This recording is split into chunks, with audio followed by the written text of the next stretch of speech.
Everyone, स्वागत है आपका आपके अपने यूट्यूब चैनल स्टडी विथ राजा साहब में। और आज जो हम प्रैक्टिस सेट लेकर आए हैं वो हिंदी का है। तो चलिए इसे स्टार्ट करते हैं। हमारा पहला क्वेश्चन है, एक भाषा शिक्षक के लिए सर्वाधिक महत्वपूर्ण है। आपके ऑप्शंस हैं भाषा का आकलन, बच्चों को भाषा प्रयोग के अवसर उपलब्ध कराना, नेक्स्ट है भाषा की त्रुटियों के प्रति कठोर रवैया अपनाना, और उसके बाद है भाषा की पाठ्य पुस्तक।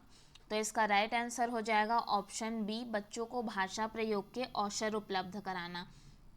क्योंकि एक भाषा शिक्षक के लिए अब बहुत ज़रूरी होता है कि वो अपने बच्चे को जो है वो भाषा प्रयोग के लिए अवसर उपलब्ध कराते रहे, ताकि इससे जो होगा बच्चे का भाषा संबंधी पकड़ मजबूत होगा और साथ ही साथ उसमें भाषागत बोधगम्यता बढ़ते जाएगी।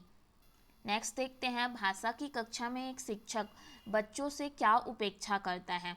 आपके ऑप्शन है संस्कृत निष्ठ भाषा में ही जवाब दें, नेक्स्ट है बच्चे अपनी मातृभाषा का बिल्कुल भी प्रयोग न करें, और ऑप्शन सी है बच्चे सवालों के बंधे बंधाए जवाब न दें, और ऑप्शन डी है बच्चे सवालों के बंधे बंधाए जवाब दें।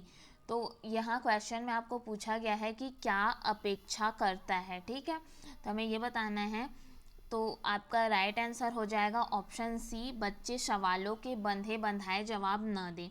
क्योंकि कोई भी शिक्षक जो होता है, भाषा की कक्षा में एक शिक्षक जो है वो अपने बच्चों से यह अपेक्षा करता है कि बच्चे जो हैं वो जो भी प्रश्न पूछा जाए उनका उत्तर अक्षरशः मतलब बंधे बंधाए तरीके से न दें, बल्कि वो अपनी स्वयं की मौलिक भाषा में अपनी अभिव्यक्ति प्रस्तुत करें। नेक्स्ट देखते हैं, भाषा स्वयं में आपके ऑप्शंस हैं, एक नियमबद्ध व्यवस्था होती है, एक जटिल चुनौती होती है, एक विषय मात्र है, या संप्रेषण का एकमात्र साधन है। तो इसका राइट आंसर हो जाएगा ऑप्शन ए, भाषा जो है वो एक नियमबद्ध व्यवस्था होती है जो अपने व्याकरण के दायरे में ही आबद्ध रहकर गतिमान होती है। इसको केवल हम एक संप्रेषण का साधन नहीं कह सकते। नेक्स्ट देखते हैं, भाषा का प्रयोग केवल मुद्रित सामग्री में होता है, नेक्स्ट जीवन के विभिन्न संदर्भों में होता है, उसके बाद है केवल परीक्षा में होता है, उसके बाद है केवल पाठ्य पुस्तक में होता है। तो इसमें आपका राइट आंसर हो जाएगा ऑप्शन बी, जीवन के विभिन्न संदर्भों में होता है। क्योंकि भाषा का जो दृष्टिकोण होता है वो एकांकी नहीं होता है, बल्कि ये जीवन के जो विभिन्न संदर्भ हैं उनसे जुड़ी हुई होती है। यह केवल पाठ्य पुस्तक या परीक्षा या मुद्रण सामग्री से ही संबंधित नहीं होती। नेक्स्ट देखते हैं, बच्चे अपने परिवेश में स्वयं भाषा अर्जित करते हैं। इसका एक निहितार्थ यह है कि बच्चे को केवल लक्ष्य भाषा का ही परिवेश उपलब्ध कराया जाए। ऑप्शन बी है बच्चे को अत्यंत सरल भाषा का परिवेश उपलब्ध कराया जाए, बच्चों को बिल्कुल भी भाषा न पढ़ाई जाए, और बच्चे को समृद्ध भाषिक परिवेश उपलब्ध कराया जाए। तो ऑप्शन डी इसका राइट आंसर हो जाएगा, बच्चे अपने परिवेश में ही स्वयं भाषा अर्जित करते हैं। इसलिए यह आवश्यक है कि बच्चों को एक समृद्ध भाषिक परिवेश उपलब्ध कराया जाना चाहिए, जिससे कि उनके भाषा कौशल का पूर्णतः विकास हो सके। नेक्स्ट देखते हैं, भाषा सीखने सिखाने का उद्देश्य दूसरों की बातें समझना सीखना, अपनी बात की पुष्टि के लिए तर्क देना, विभिन्न स्थितियों में भाषा का प्रभावी प्रयोग करना, और अपनी बात कहना सीखना। तो आपका ऑप्शन सी इसका राइट आंसर हो जाएगा। भाषा सीखने अथवा सिखाने के पीछे जो निहित उद्देश्य है वह यह है कि विभिन्न परिस्थितियों में भाषा का प्रभावी प्रयोग किया जा सके। नेक्स्ट क्वेश्चन है, भाषा अर्जन में महत्वपूर्ण है। आपके ऑप्शंस हैं भाषा का शिक्षक, भाषा के विभिन्न रूपों का प्रयोग, भाषा का व्याकरण, या पाठ्य पुस्तकें। तो आपका ऑप्शन बी इसका राइट आंसर हो जाएगा। भाषा अर्जन के पीछे जो निहित उद्देश्य यह है कि भाषा के विभिन्न रूपों का प्रयोग किया जा सके, जिससे कि भाषागत विकास अच्छे से हो सके। नेक्स्ट देखते हैं, बच्चों की भाषा संबंधी क्रमिक प्रगति का लेखा जोखा संभव है, मौखिक परीक्षा के द्वारा या पोर्टफोलियो, ऑप्शन नेक्स्ट है उत्तर पुस्तिकाओं के द्वारा, या ऑप्शन डी है लिखित परीक्षा के द्वारा। तो आपका ऑप्शन बी इसका राइट आंसर हो जाएगा। बच्चों की भाषा संबंधी जो क्रमिक प्रगति का लेखा जोखा रखना जो है वो पोर्टफोलियो से ही संबंध है, क्योंकि पोर्टफोलियो में क्या होता है कि किसी संस्था या व्यक्ति के द्वारा किए गए जो निवेश होते हैं उनका एक उचित संयोजन या संग्रह होता है, जिसको हम पोर्टफोलियो कहते हैं। नेक्स्ट देखते हैं, भाषा की पाठ्य पुस्तक जो है वो एक साध्य है, भाषा सीखने का एकमात्र संसाधन है, अभ्यास परक ही होनी चाहिए या साधन है, हमें ये बताना है। तो आपका ऑप्शन डी इसका राइट आंसर हो जाएगा। भाषा की पाठ्य पुस्तकें जो होती है वो साध्य नहीं बल्कि एक साधन होती है जिसके द्वारा हम ज्ञान प्राप्त कर सकते हैं। नेक्स्ट क्वेश्चन देखते हैं, पत्र पत्रिकाएं भाषा सीखने में, ऑप्शंस है बाधक है, त्रुटियों को बढ़ावा देती है, नेक्स्ट है बड़ों के पढ़ने की वस्तु है या साधन है। तो आपका राइट आंसर हो जाएगा ऑप्शन डी, साधन है। पत्र पत्रिकाएं जो होती है उसमें भाषा का प्रयोग सामान्य से लेकर विशेष तक के होता है, ये सहजता से लेकर साहित्यिकता तक के भरी हुई होती है। इस प्रकार यह कहा जा सकता है कि पत्र पत्रिकाएं जो है वो भाषा सीखने के लिए साधन होती है।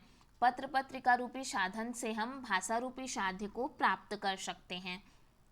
नेक्स्ट क्वेश्चन देखते हैं, बच्चों की भाषा के आकलन का सर्वाधिक प्रभावी तरीका कौन सा है। आपके ऑप्शन है लिखित परीक्षा, प्रश्नों के उत्तर देना, प्रश्न पूछना और पढ़ी गई सामग्री पर प्रतिक्रिया व्यक्त करना, या ऑप्शन डी है श्रुत लेख। कौन सा जो है वो बेहतर तरीका है हमें ये बताना है। तो ऑप्शन सी इसका राइट आंसर हो जाएगा।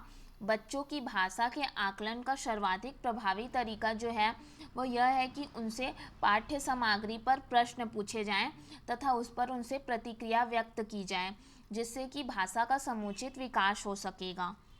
नेक्स्ट देखते हैं, प्रश्न पूछना, प्रतिक्रिया व्यक्त करना, परिचर्चा में भाग लेना, वर्णन करना, ये सब जो है केवल साहित्यिक गतिविधियां हैं, भाषा आकलन के तरीके मात्र हैं, भाषा सीखने सिखाने तथा आकलन के तरीके हैं, या ऑप्शन डी केवल शिक्षण पद्धति है। तो इसमें आपका राइट आंसर हो जाएगा ऑप्शन सी, भाषा सीखने सिखाने तथा आकलन के तरीके हैं। क्योंकि भाषा सीखने सिखाने तथा आकलन में कुछ निम्न महत्वपूर्ण बातें होती हैं, जो होती है कि प्रश्न पूछना, प्रतिक्रिया व्यक्त करना, परिचर्चा में भाग लेना, वर्णन करना, ये सब जो है वो भाषा सीखने सिखाने और आकलन में महत्वपूर्ण होते हैं, ये जो आपको ऑप्शंस में दिए गए हैं। नेक्स्ट क्वेश्चन देखते हैं, बहुभाषिक एवं बहुसांस्कृतिक कक्षा में बच्चों को मातृभाषा का प्रयोग वर्जित होना चाहिए। बच्चों के मातृभाषा को समुचित सम्मान स्थान देते हुए मानक भाषा से भी परिचय कराना चाहिए। नेक्स्ट है, बच्चों को केवल मानक भाषा के प्रयोग के लिए ही पुरस्कृत करना चाहिए। और ऑप्शन डी है, बच्चों की मातृभाषा का ही सदैव प्रयोग किया जाना चाहिए। तो आपका राइट आंसर हो जाएगा ऑप्शन बी, क्योंकि ऐसी कक्षा जहां अनेक भाषाओं और अनेक संस्कृतियों के विषय में जानकारी दी जाती है, वहाँ सर्वप्रथम यह आवश्यक है कि हम बच्चों की मातृभाषा को समुचित सम्मान देते हुए उनको मानक भाषा से परिचय कराएं। नेक्स्ट देखते हैं, भाषा के व्याकरण की समझ को आपके ऑप्शन है केवल वस्तुनिष्ठ प्रश्नों के माध्यम से ही आंका जाना चाहिए। नेक्स्ट है केवल लघुत्तर प्रश्नों के माध्यम से आंका जाना चाहिए। ऑप्शन सी है निबंधात्मक प्रश्नों के माध्यम से आंका जाना चाहिए। और ऑप्शन डी है संदर्भ परक प्रश्नों के माध्यम से आंका जाना चाहिए। तो इसमें आपको ये बताना है कि इसका राइट आंसर कौन सा होगा। तो ऑप्शन डी जो है वो इसका राइट आंसर होगा, क्योंकि जहाँ तक भाषा के व्याकरण की समझ का प्रश्न होता है तो इसे महत्वपूर्ण संदर्भ परक प्रश्नों के माध्यम से ही आकलित करना चाहिए, न कि जो लघुत्तर या वस्तुनिष्ठ या निबंधात्मक प्रश्न जो आपको अदर ऑप्शन दिए हैं उनके माध्यम से नहीं करना चाहिए। ठीक है, नेक्स्ट देखते हैं, निम्नलिखित में से कौन सा भाषा शिक्षण का उद्देश्य है। निजी अनुभवों के आधार पर भाषा का सृजनशील प्रयोग करना, भाषा सीखते समय त्रुटियां बिल्कुल न करना, भाषा की बारीकी और सौंदर्य बोध को सही रूप से समझने की क्षमता को प्रोत्साहित करना, और ऑप्शन डी है भाषा के व्याकरण सीखने पर बल देना। तो इस ऑप्शन सी इसका राइट आंसर हो जाएगा। भाषा शिक्षण का जो उद्देश्य है वो यह है कि भाषा की बारीकियों को समझना एवं सौंदर्य बोध होकर के उसे समझने की क्षमता को सही रूप से समझने की क्षमता को प्रोत्साहित करना। ये कुछ 15 क्वेश्चन थे जिसकी हमने प्रैक्टिस करी। अगर आपको ये वीडियो पसंद आया तो आप इसे ज़रूर लाइक और शेयर कीजिए, और चैनल को अगर अभी तक आपने सब्सक्राइब नहीं किया है तो प्लीज़ सब्सक्राइब कीजिए। Thank you so much.